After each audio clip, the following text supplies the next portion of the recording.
idea, Jim, and it gives me and others an occasion to do something that we don't do enough, maybe, or we certainly would like to do, which is to reflect upon our own professional careers and our own work, to talk about ourselves. Who doesn't like to do that, to a captive audience? And so it is a pleasure. And it was, interesting for me to think about things that I normally don't really think about, at least going back to a work which was researched beginning in the late 1970s and published in 1989 and thereabouts. So it's a work which which I'm proud of.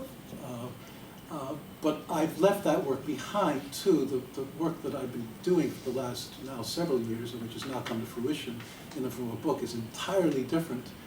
And I could talk about that, but I won't. But it's really about something that is has nothing to do with Toulouse. It's not even social history. It's more intellectual, cultural, and even literary history. But I am going to talk about my work on Toulouse. But I'm going to begin with sort of two qualifications. First of all, the title of the talk, which came on the spur of the moment, is a bit misleading, or at least a little cryptic, from Chuck Tilley's Living Room to Early Modern Toulouse. I assume that either you knew or you now know who Charles Tilley is or was, formidable influence on many of us. But the Chuck Tilley's Living Room is a kind of metaphor or a conceit for a kind of intellectual, scholarly, social context that flourished in Ann Arbor in the period I was there, the 70s and 80s, as long as the Tilleys were there. It really is Charles and Louise Tilley, it's their living room, that I think kind of crystallizes the set of influences and people and intellectual vitality that characterized Ann Arbor, especially in history, in the social sciences, sociology, economics, political science, that often gravitated around Charles Tilley, but went beyond him. And indeed, in fact, as I'll mention, Charles Tilley, while he was on my committee and a real influence, it really was David Bien, who was my dissertation advisor, who, as much as anyone, influenced me. The other qualification is that I'm going to throw out a lot of names, big names, formidable names. And these names are markers of the kinds of influences, the kinds of intellectual stimuli that brought me from really an undergraduate, ultimately, to where I ended up. And these are the inputs, but I don't want to presume or give the impression that the inputs are equal to the output. I'm well aware of my limitations and the limitations of my own work. So what I'm going to be talking about is sort of what went on in my head or what went on around me, without conveying the sense that what influenced me really is manifest in the work. The work is limited. The work has implicit in it forces and influences which I'm aware of, which I'm going to talk about, but are not evident, certainly on the page, and certainly in terms of the magnitude or the scale of the work. So how far back do I go? Fortunately, this is a talk which is about the past, but not necessarily, or not only the historiographic past, but my own past. In that sense, it's autobiographical. Fortunately, I'm not going to go back to my high school years. And I didn't bring my yearbook. Or your calendar. Or my calendar.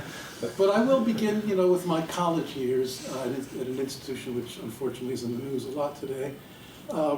And these were the late 60s, early 70s, where, as you're well aware, this is the 50th anniversary of 68, I am a soixante-huitard, although in fact my radicalism came not in 68, but 69. And it was characterized by many things which I'm happy to think about in a positive way, other things which I may even regret, or which were certainly marked by excesses and things that are best left in the past. But on the intellectual level, it was a very heady time, and I was marked by the radicalism of the period. As I said, I was a radical, and intellectually I embraced Marxism in its varieties, and Marxism as it was changing, as it has been changing, or was changing in the 20th century. I was influenced by Marx, but by Hegel, and I'll just cite the big ones for me: Hegel, Marx, and Max Weber. And without going into these thinkers in any depth, because indeed the knowledge of them was largely superficial. Although I spent a lot of time thinking and reading it, still what I got out of it was what an undergraduate might, at least an undergraduate with my intellectual capacity. But what I did take out of it was a certain kind of intellectual ambition, or at least an interest in big questions, big concerns, the philosophy of history, the shape of history. I was influenced by somebody, intellectual historian, Frank Manuel, that I don't know if he's read anymore, but he was a magnificent exemplar of intellectual history at its best. I was interested in questions having to do with the emergence of modernity, the modern world. I was interested in questions having to do with the transition from feudalism to capitalism. I was interested on a sort of smaller historiographic scale with questions of, well, why the Enlightenment? And I studied with Peter Gay, although I had to put studied in quotation marks. He really wasn't interested in the Enlightenment at that point. He was moving on to other things, and he certainly wasn't interested at a Marxist in his classroom. He had enough of that at Columbia. I was interested in, an issue which was really quite lively and continued to be, of course, for several years, which was the causes of the French Revolution. And it was just at that moment where people, I think, were taking the measure of the attack by Alfred Cobbin and Elizabeth Eisenstein and others who were developing what became the revisionist view of the French Revolution. I was also interested in the causes of the English Revolution, and the word that is, I think, meaningful there is causes. It's something that we don't, I think about or conceive in the same way today. But questions of causes and origins and preconditions, these were absolutely front and center, and unapologetically we thought really very rigorously about those sorts of questions. Lawrence Stone published a little book that was, I think, the causes of the English Revolution. Was it the causes? Yeah. Right. And so that sort of intellectual enterprise was very much alive. So I was not only steeped or at least familiar with the revisionists and the Marxists in the French revolutionary scene, but also people like Christopher Hill, Trevor Roper, Lawrence Stone, R.H. Tawney, who were, there was a question of the rise of the gentry, the causes of the English Civil War. At that point, we hadn't quite had the revisionist, at least I wasn't aware of the revisionist school of approaches to the English Revolution. But certainly questions of class, questions had to do with the Marxist paradigm, questions having to do with large-scale transformations. These were the issues of the day. I was also, of course, as well as a kind of, as someone who was becoming more and more interested in history as opposed to philosophy, being exposed to the history from below. E.P. Thompson, of course, was the monumental figure. Everyone read The Making of the English Working Class. And indeed, what Thompson, I think, crystallized for many of us was the problem with Marxism as such, in that it seemed to leave the superstructure unexplained, as merely epiphenomenal. And Thompson, I think, took that on insofar as he saw class consciousness as not something that was merely a reflection of class conflict, but something that had to be explored and dwelled upon. And it's clear as well that for Thompson, the kinds of evidence that traditional Marxist historians had limited themselves to, or the economic historians had limited themselves to, were no longer adequate to reconstruct the culture and the class consciousness of an emerging class, a working class. So with Thompson, I sort of connected to an issue which to me as well was an inadequacy with Marxism, that it seemed to leave ideology, culture, religion, law, politics as merely epiphenomenal, as something not to be looked at squarely. And I was rather interested in religion. I was interested in the Enlightenment as connected to a social reality or social developments. I was interested in culture, largely considered. So after a few years not in school, I went to Ann Arbor, and I brought these concerns and these interests with me. And it was a receptive environment for those sorts of interests because of the presence of various people, Tilly among them, because of the time, the middle 1970s. And so I found a place that was rich in French history and French historians, the Tillys, David Bien, Elizabeth Eisenstein. There was the deep and constant connection with the French Both Tilly and Bien had sort of episodic but recurring position at the École des Hautes Études. François Furet and Le Roi Ladurie were there on an alternating basis, and I took classes with them. I think I spent more time on the tennis court with François Furet than in the classroom. But nevertheless, they were part of the environment, and they were part of the mix which brought the Annales School, which brought, with Furet, a deeply revisionist approach to the French Revolution. He hadn't published yet the Pensée de la Révolution Française, but his work on the Catechism on the French Revolution had been published in Annales by then. David Bien was part of that revisionist mode. So it was historiographically, in terms of the people there, in terms of what was being discussed, it was a time and a place, again, of big ideas, of big topics. There was the crisis of the 17th century.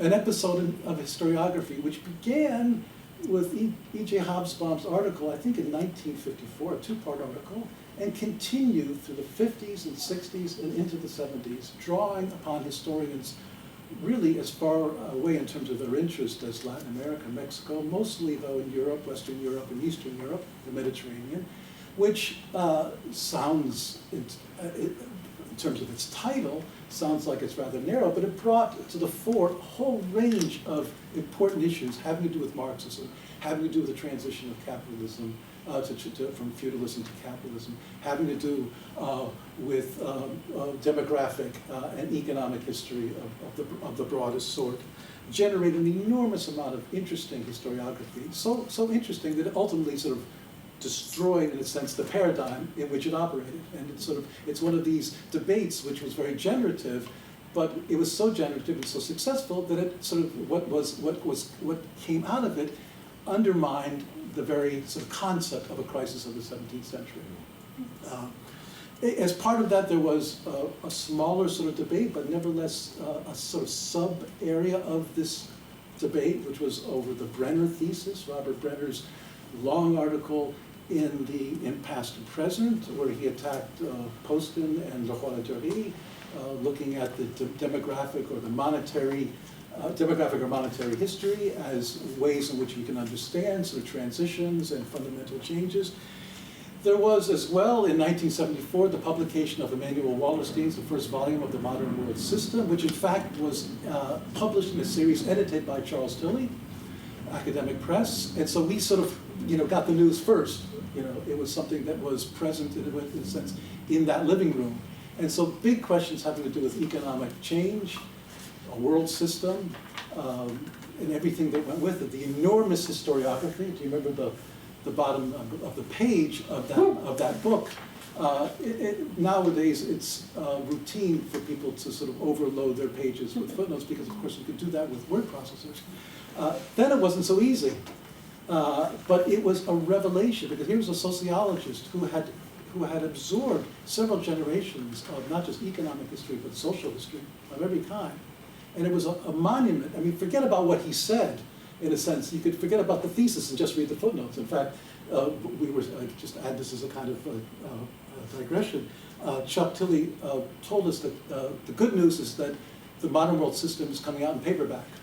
But he said, and this was actually in his living room, and I said, "Oh, great!" And he said, "But no footnotes." And there was virtually an uproar in the room. How could you publish this monumental work? Monumental in part not only because of its scope, but because of the rich bibliography without a footnote. Subsequent editions, of course, have it.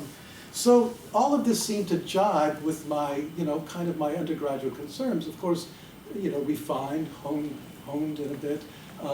Made adaptable to a graduate curriculum and a graduate way of thinking. But one debate among those various debates, and they are all linked up: the rise of the gentry, transition from feudalism to capitalism, causes of the French Revolution. All of them were sort of working around the edges of the Marxist paradigm and large sorts of transitions. One of those sub-debates involved two historians, at least this is the exemplars of the two positions: Boris Porshnev, the Soviet historian, social historian, and Roland Mounier, the Sorbonniste, rather traditional historian. each of which approached the question of revolts in mostly the 17th century from a diametrically opposed position. And thus, with remarkable clarity, framed two very different ways of looking at social movements, but also the social order, nevertheless with the same object in front of them. And in fact, many of the same archives, so many of the same documents. Porshnev, of course, was a Marxist. He saw these revolts as being led by peasants. He saw that these as peasant and artisan revolts. They were class revolts. They were revolts of a class, or of a class front. They were society. Therefore, it wasn't just the revolts themselves. This had an implication for what society was intrinsically. It was a class society with people organized horizontally. Those are the meaningful differences in a society. Whatever else you see going on, horizontal differences, class differences define the structure of society. For Mounier, it was a society of orders. And orders are ranks of people, from nobles down to peasants, who have ties between them, and therefore the most meaningful ties were a vertical sort. And that for Mounier, class consciousness or class revolts were either impossible or he just didn't find them. Revolts were, of course, a reality, but they were led by noblemen or magistrates or by other elites. Moreover, the two positions not only regarded the structure of society and the nature of the revolts, but ultimately regarded and led to profound conclusions about what the major irritants in society were, what was motivating and aggravating these revolts. For Porshnev, it was economic concerns. It was issues of class and economics. For Mounier, it had to do with fiscality, taxation. Largely, it was a conflict between the state and a front of orders. You know. So you have a whole range of differences mapped out here before us, which it was enormously sort of inspiring, creative, and generative in terms of, well, how do we think about things? Now, Tilly himself was sort of an intervener in this debate insofar as he definitely saw, in a sense, both models as operative when he looked at revolts, and this is one of his major contributions, as to say, looking at collective action is what he called it. For him, when you look at the earlier period, yes, it was noblemen or magistrates or others who had legitimacy leading these revolts or otherwise lending them legitimacy. So in the 16th and 17th century, he sees largely a society of orders. He wasn't so concerned about whether it was a society of orders or not, but mobilization occurred through a kind of vertical configuration where peasants or artisans were led or legitimized or otherwise their revolts were made possible by the leadership of elites. When you get to the end of the 17th century, you get things like food riots and grain riots, and like in the 18th century, there we saw class configurations. So for Tilly, there was a movement across time, in a sense, if you wish, from the vertical to the horizontal.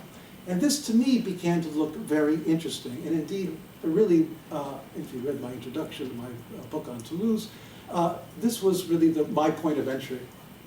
Because I then took Tilly's insight and said, well, maybe let's see if this characterizes society as a whole, looking beyond revolts. Let's see if in social relations and other sorts of interactions across time, we can see some sort of movement which might conform to a kind of movement from the vertical to the horizontal.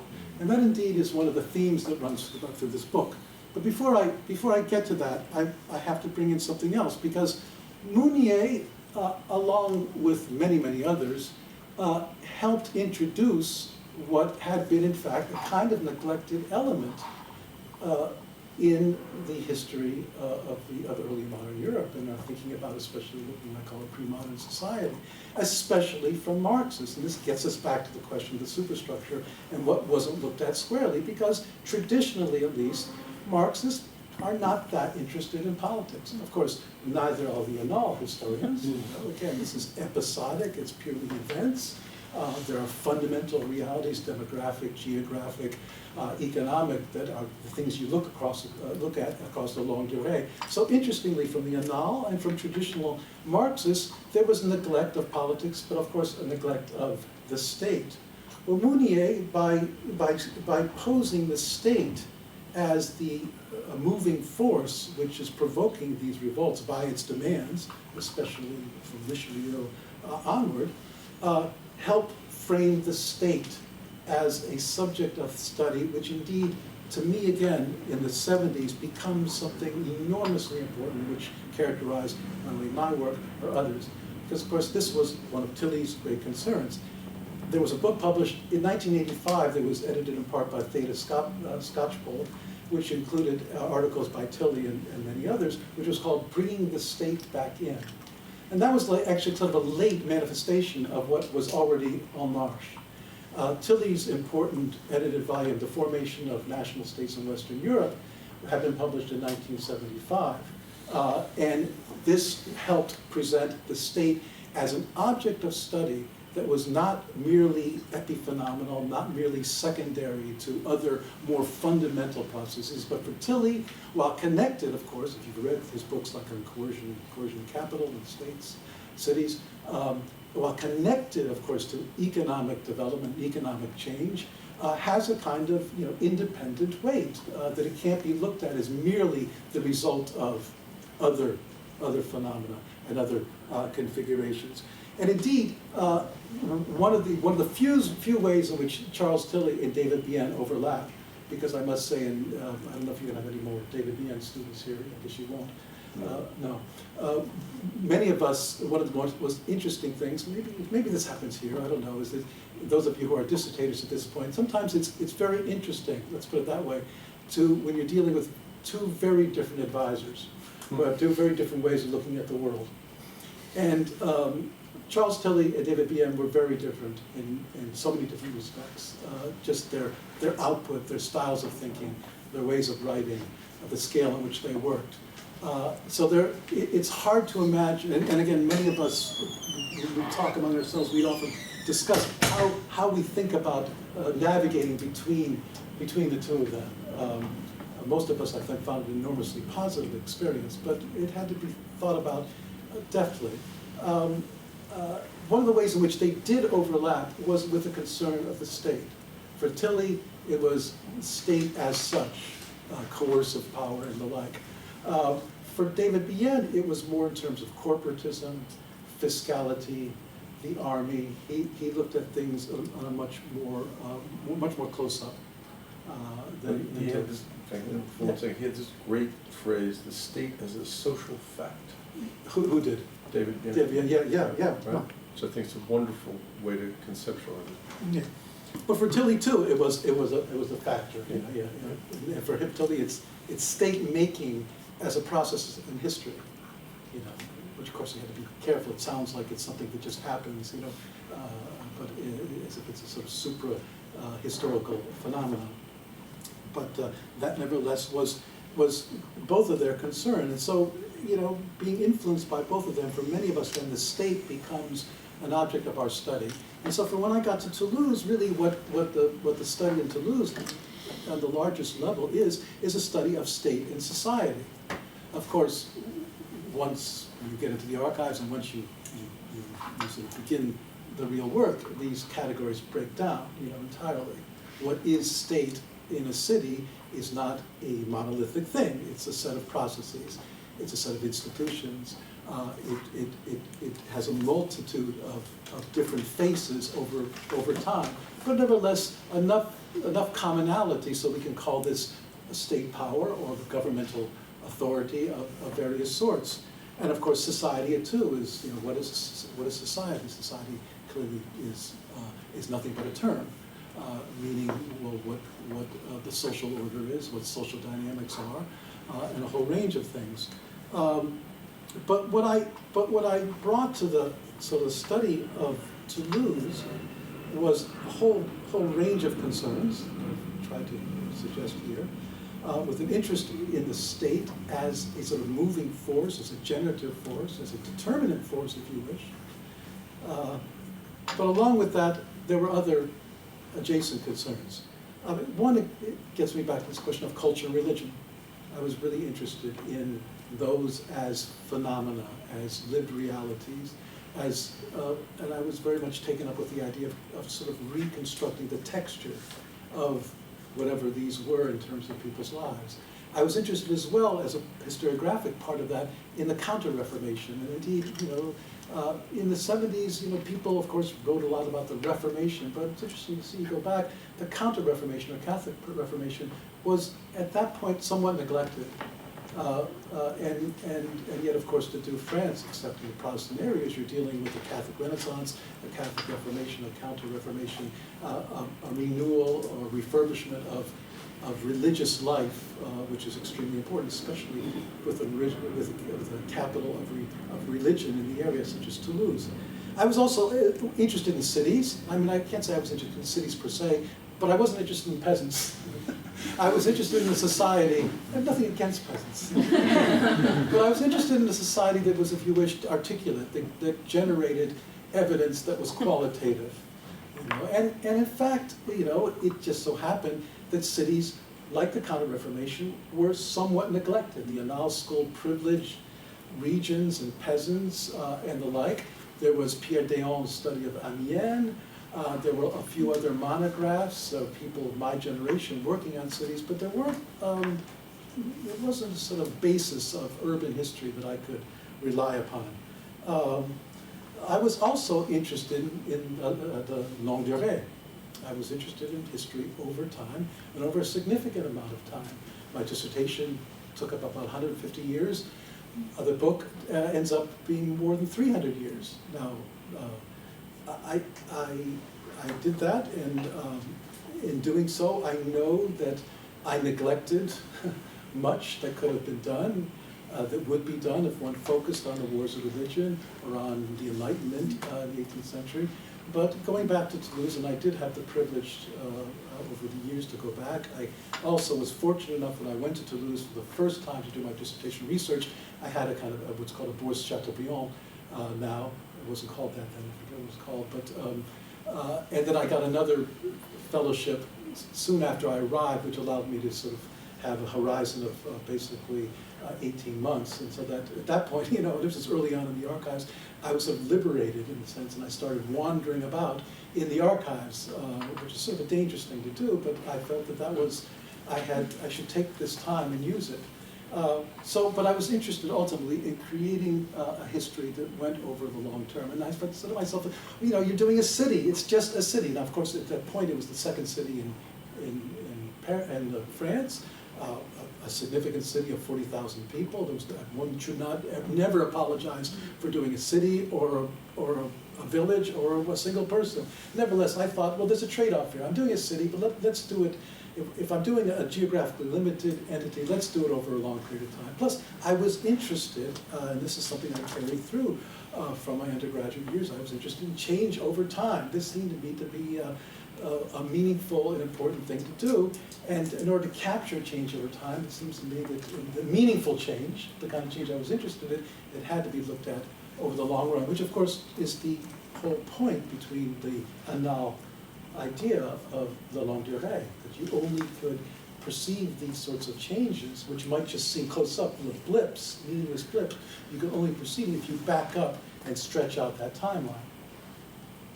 So I was interested in that, but I was also interested in, and this is where while I would no longer consider myself a Marxist, I took from Marxism more generally the importance of social relations, of social interactions. That if you can understand society, you just don't look at institutions or groups individually or disconnected. You try to capture social relations. And the social relations I was interested in particular, because I wasn't doing an economic history, because I was interested in certain kinds of culture, I was interested in what the sociologists might call voluntary associations or relationships that people engage in outside family or work. And so this led me to the whole issue, the whole area of sociability, which was sort of sociabilité, which is sort of emerging. It was an old term, and others had dealt with it, mostly sociologists. but it was an emerging sort of approach. Important in that approach was Maurice Agulon's Pénitent et Franc-Maçon de l'Ancienne Provence, which was published in 1968. But he gave us all the insight to look at these sort of associations and associational life. For him, it was the pénitents, which are the penitential confraternities, which I ended up studying in Toulouse. There were 4 of them, and looking them over time, and then seeing the franc-maçon as capturing a certain kind of similar sociability, obviously secular, but with a certain different texture and certain implications for the 18th century, for the Enlightenment, even for the Revolution. He, of course, he was resting on the work of Gabriel Lebras, who was an early 20th century professor, researcher on religious sociability. For me, then, confraternities, which not too many people, mostly Italian historians, had researched. Confraternities, which are nothing more than lay brotherhoods, very important in the medieval, but especially in the Counter-Reformation period for Catholics. These were, it was an archival base, there were records, there were membership lists, there were rules and regulations. It was a rich sort of source for capturing a certain kind of sociability. Later, I landed on the question of godparenting, another form of association, which turned out to be very important for me. But there was a whole range, the whole menu of different kinds of social relations that I used to look at in order to construct the study of Toulouse. As part of that, then, this package of interest that I brought to Toulouse was, of course, the question of popular culture, which again had just achieved sort of legitimacy in the 70s with the work of, well, it goes back really to various people. Marc Soriano, who's I think a literary historian who wrote an important book on Perrault and the origins of the Comte de Merlois. There was, of course, and here I have to just flag and put in bright lights somebody I haven't mentioned, but is as important as anyone to me, but I think to most of us, is Natalie Zeman Davis. Incalculable. Her book on society and culture in early modern France. Those essays are still worth many, many monographs. And you know, there were particular things that I took from her. Indeed, one of her less regarded essays on proverbial wisdom of popular culture was one of the articles that promoted the thesis later taken up by Peter Burke in Popular Culture in Early Modern Europe in 1978. The thesis there for him and for Natalie before that was this idea of a separation between popular and elite culture, which people situate in different periods, but nevertheless see as demarking a real threshold between, if you wish, a kind of origin of traditional society and, say, an 18th century or modernizing society. Those terms, of course, are loaded. But this was a thesis to me that, given my interest in this transition from verticality to horizontal sort of arrangements, was front and center in terms of what I was interested in.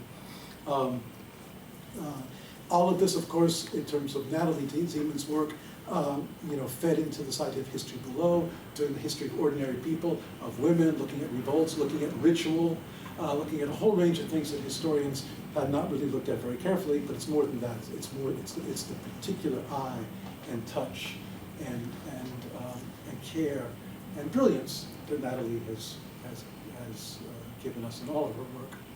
So Natalie Davis, in a sense, was as much as a model as anyone, as much as Tilly or David Bien.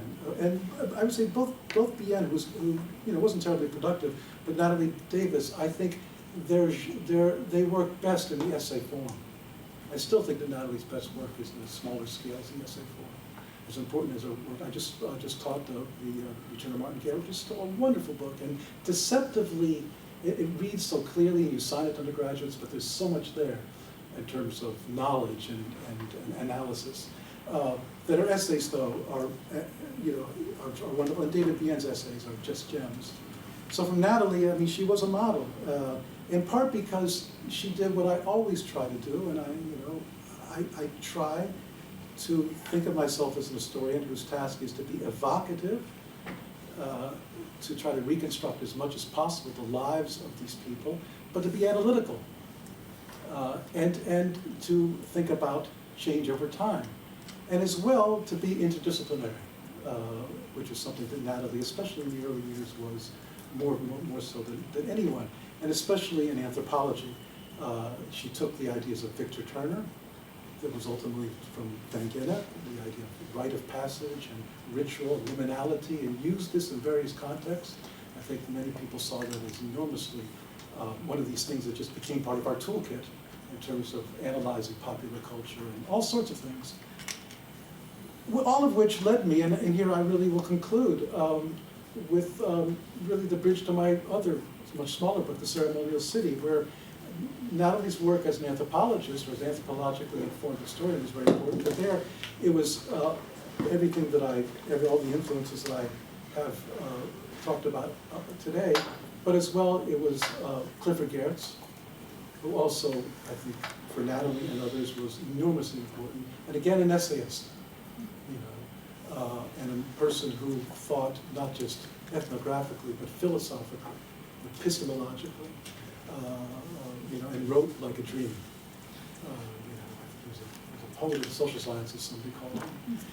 And then Robert Darnton, who himself, of course, was influenced by Clifford Geertz. There was this Princeton synergy that created a kind of moment of a kind of anthropological history and the like. And so I brought that to bear mostly on the ceremonial city, such as it was.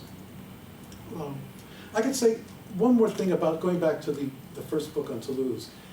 At the end, I finished writing it, I guess, in 1988. It was published in '89. And the whole thing about the public sphere had not yet emerged. Habermas was not translated. My German was not up to reading it. I vaguely had intimations of something of publicness and public sphere, but it hadn't yet really penetrated. And yet, when I read those few pages in the 18th century part of my book, I actually say something about a public, and I just wish somebody had clued me in, because I could have taken it and run with it. And it just, it's one of these things that the timing was off, or I just didn't have my antennae out sufficiently to get it. Within really maybe a few months, certainly a year or so, it was the biggest thing. So much so, I think, again, it's one of these concepts that we've exhausted, for good or bad reasons. But I would have gotten in. I mean, I'm not talking about. It's not just a matter of being opportunistic. It would have helped my analysis, because what I think I was talking about in terms of a cosmopolitan city was the idea of a sort of a kind of horizontal culture among elites, and the kind of interchange among them that hadn't been really the case earlier on. So that's my sort of walk through my own historiography, if you wish, and I'm happy to answer any questions or talk about anything that you want to talk about. Certainly, if you want to talk about the, let's put the issue of the AHR and the article to the end. Yeah, to the end. Yeah, absolutely. Right. So, I'm going to start with a question, if I may, since one of the things that we talked about a couple of weeks ago with Jim Farr, Matt Culp, was their experiences in the Dijon archive, which I've had a lot of experience with also. And one of the topics that came up, and in a couple of weeks we're going to have Al Hampshire speaking about people who spent a lot of time in many archives, and he's going to talk about that. But we mentioned a couple of weeks ago that the two provincial archives that have probably been most heavily worked by Americans in this period are Dijon and Toulouse. And both of them are extraordinarily rich archives, which is one of the reasons lots of people have been there, plus the food is good and it's wine and whatnot plays into it, and the weather is not Brittany. Philippe Amont claims I'm a traitor because I left Brittany to write some stuff on Burgundy. But what is it like going to an archive like the one at Toulouse, which is so exceptionally rich, which can be overwhelming, much as the other pays d'etat often you have that same problem. How did you, since we have a lot of graduates, how did you organize your approach to so vast an archive that's so well maintained? Well, I must say, organized is probably not the right word, because I did a lot of wandering in the archives. But also I had a lot of people who were already there or had been there. So it wasn't as if I was going, you know, to a territory that was unknown. And as you say, at that point, they were pretty well, they had been worked over by people, but not in my area, not so much in the 16th, 17th century. So there I was sort of on my own. But what I did have, and this is where, you know, if possible, and I know today with funding, but also the opportunities for digitized documents, you often either don't have the occasion or the need to spend time in the archives. But for me, it was absolutely invaluable, not only to be in the archives, but to be in Toulouse. I mean, for one thing, these archives, and I haven't been in archives for a long time. I don't work in archives anymore, as you might know. We can talk about that too, but it's been a long time since I've really been in an archive. But I did spend a lot of time, I mean, most of the good part of the 70s and 80s, is that there are all sorts of people working in these archives. And the municipal archives at that point had a table about this size. The room didn't look like this, it was much older and funkier. And all sorts of people would come in. You have a lot of genealogists, you have a lot of master students from the University of Toulouse doing the Mémoire Maîtrise. You have people who are just, they're researching their family. I mean, there are people who are in religious orders or researching their orders. So yeah, and then you have this American. And you know, I would put in a lot of time there, and I got to know the archivist very well, and the person who had to control the room, who was really more important than anyone. And you know, she let me go back in the phone, and I had a privileged access to it. But still, I was an outsider, certainly not from Toulouse, and certainly not French. Nevertheless, my knowledge of it got to the point where I could have a conversation with anyone, and we would share information. The point is that there's a lot of sharing that goes on in archives. Some of it will be done with other historians, but others will be done by, people have access to information with whom you have very little in common with, in terms of professionalism, in terms of who you are, what you are, and yet you both are interested in this religious order. The person sitting across you is interested in it because she's a nun. And I'll tell you, this actually happened to me. There was a person, I've been hearing about la sœur japonaise. You must talk to la sœur japonaise. Well, I saw this woman who was in a nun's habit, and she clearly was Asian, Japanese. And I think I had a conversation with her at some point. But at one point, however, we started talking, and I guess there was a more general conversation about this institute in the 17th century. It was actually Jansen's institute, and she was writing her thèse d'état, and I was very interested in it because this was grist from my will. Well, here we are, and this is early on. My accent, not like Jim's. My accent is not as good. I'm pretty fluent, but in any case, I was clearly as American, and she too was. She hadn't been there that long. So here we are speaking in not French accent, clearly not from there, but talking about stuff. And the people around us are the Toulousains, you know, and their jaws are dropping at the kind of details that we're dredging up from the 17th century. And the point is, there's a lot of local knowledge you glean. There's also a lot of local knowledge you glean just from walking the streets. I mean, down from the archives, there's a street that's the Pénitent Gris and the Pénitent Bleu. And I think I knew I was going to do work in that, but walking down those streets and knowing that these were the streets where Vanini, who was executed in 1619, was dragged along before his execution, or where Jean Calas was burned at the stake after being broken on the wheel and all that. To be in those places, I mean, there was a kind of, I must say, it sounds romantic and idealized. There is a sense of, I mean, I lived right in front of the Basilica Saint-Sernin, which was a 12th century Roman Catholic church, and you know, so much happened there that I wrote about. This was, I don't know whether it shows, but it certainly is. It was part of what I brought to the work. So the point is, there's also usually the university is a source, and there's students there. So to be in the archives is to meet students, is to get in touch with the professor who is in that area. All of this is extremely important. And you know, the fact is that people are much more receptive. I mean, you and I have these sorts of experience where people are just awful. And this is the French more generally back then. I mean, you basically had to prove yourself. And of course, the first word was non.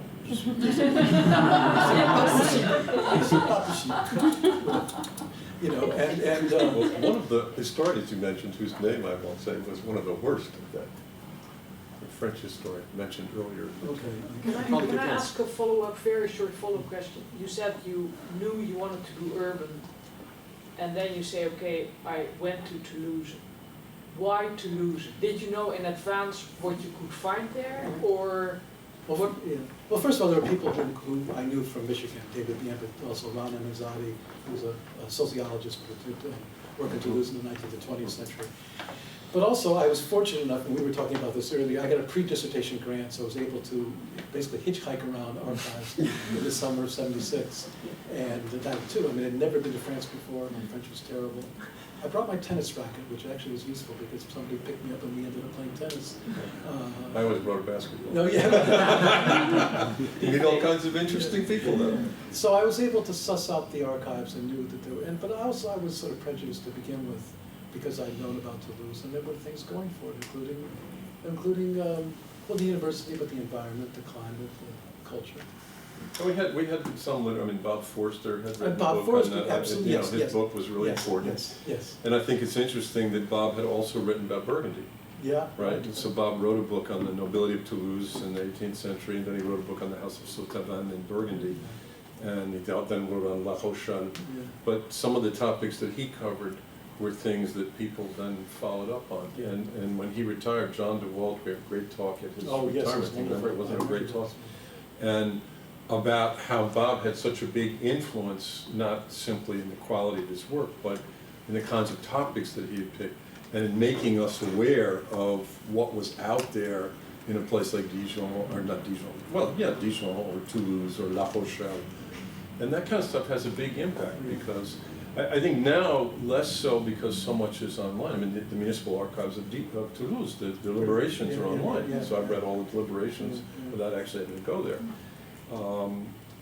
And in those days, that was far less the case. And so It was not the case at all. it was not the case, well, never, I don't mean digitally, but I mean access to a little bit of preliminary knowledge of what might be in an archive was very hard to get. And for instance, it was very hard to get access to the inventaire sommaire. Well, that was one thing.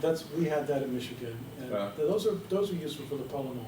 Right. You know, you had these little taglines of what they were. Yeah. But I was working in parliamentary archives by and large, Yeah. so it wasn't that helpful. I mean, a little bit, but it wasn't that helpful to me.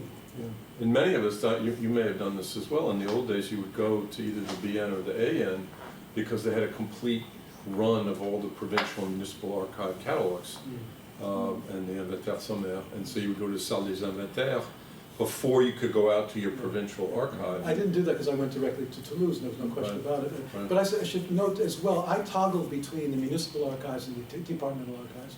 They were just across town, and it was just a matter, that was your routine. And there was, different foam, different archives, different culture in the archives, Right. different bureaucratic culture. The departmental archives were a little bit stodgier and more difficult. But again, there was a rich population there that was a source of local knowledge.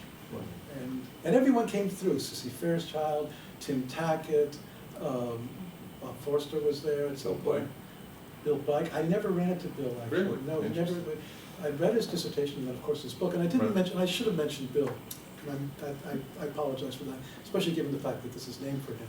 He's enormously influential on for my study.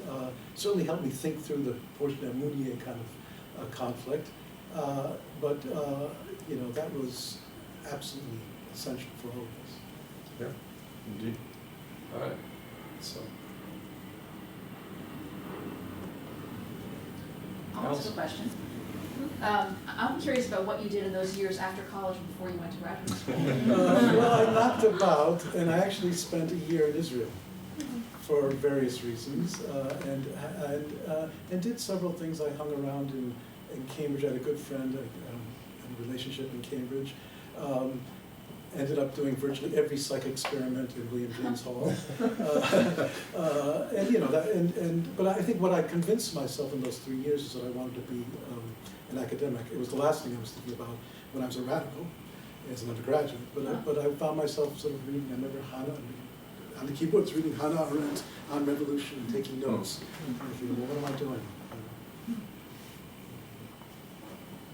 So I have a question about some of your more practical archival methodology. So you mentioned that you had 18 months in the archives to do all of this work. And I had 18 months in the archives to also do my project, so I get the feeling of sort of being able to, you know, the world is your oyster and you get to explore and chase down as many rabbit holes as possible. But I often wonder how I would have approached my project differently if I didn't have that luxury and I had to structure it in a different way. So I was wondering if you had ever sort of thought about that, and if you had been in a situation like a lot of graduate students are, where they end up having to sort of do short trips or something else that's not a continuous period where you do get the luxury of being able to chase so many things down. I think that what I would have done is what I probably began to do at the start, which was limit myself to a certain archive. I mean, or at a certain area of could be defined by a set of archives, which have basically been the Counter-Reformation, because that sort of crystallized a lot of the relationships that I was interested in, captured a lot of those relationships. So, for example, confraternities, there was a lot there, and I probably would have, the heart of the book would have been confraternities, which is a perfectly credible. Whole books have been written about them, and there's more there that I didn't look at. More that could have been done, for example, statistically, which I really never did. So it would have been that. I would have said, well, because what I was able to do was sort of flit from archive to archive, or from series to series. I was able to look into, and this is something else that is invaluable, especially in France. I'm not sure about other countries as much, but for every region, every city, there is a bulletin archéologique de l'histoire de, or la société. And these are antiquarian publications, some of which go back to the 18th century, but certainly the 19th and 20th century. And Michigan bought out after World War I, I think, bought out whole libraries. So we had whole runs of these. Now, and I don't think they're digitized now, but in any case. Some of them are, a lot of them are digitalized. And I think from the Michigan Library, a lot of them are. Yeah, that's right. So in any case, these would have they would often reprint documents. And so you'd have at least one document say, that's what this archive is. Or it'd be just a short article, just merely descriptive. So that was a shortcut to some of the archives.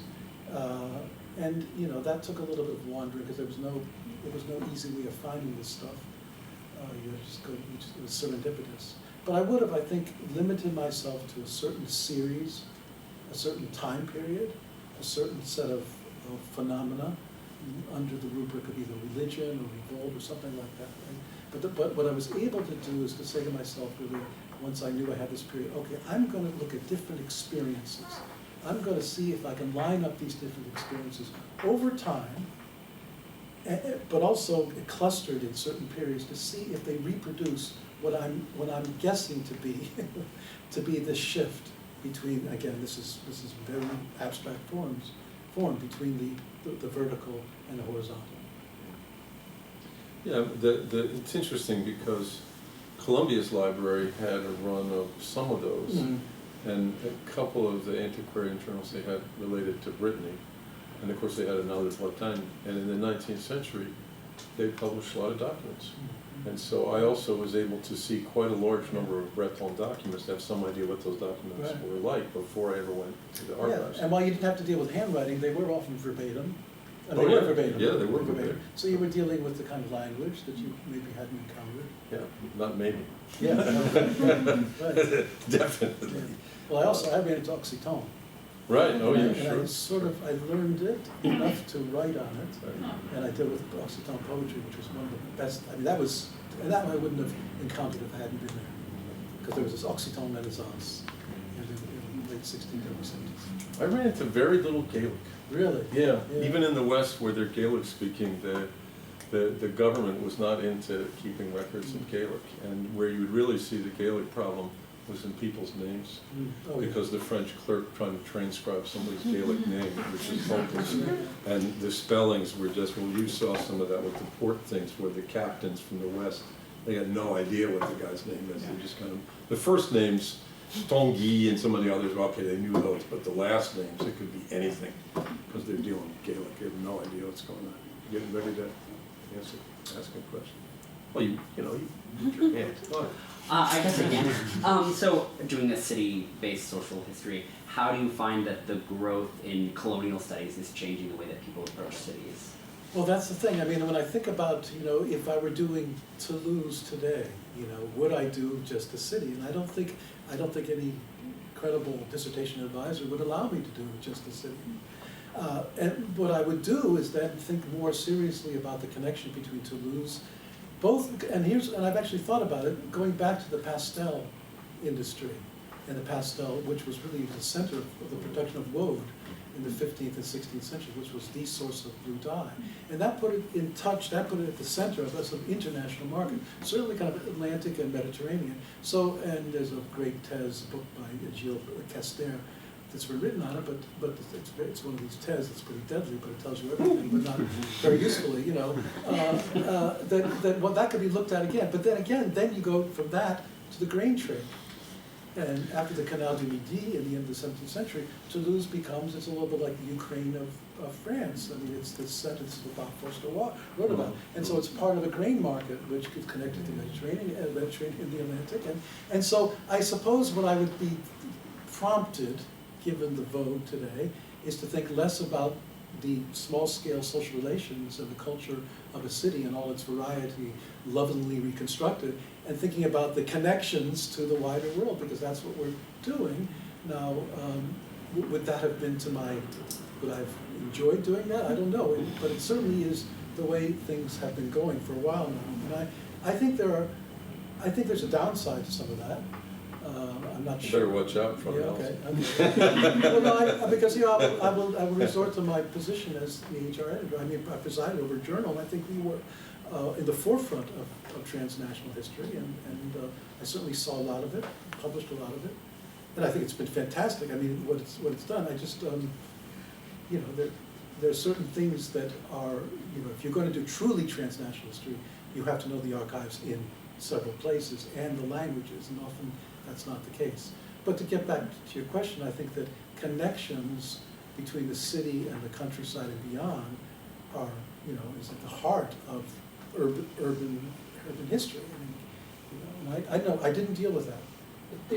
Did you encounter moments while you were focusing on the urban area that you said, oh well, that pertains to outside, but I'm only looking at the city? So was it a conscious decision to reject those moments? I should qualify that, because actually I'm forgetting one of my major theses.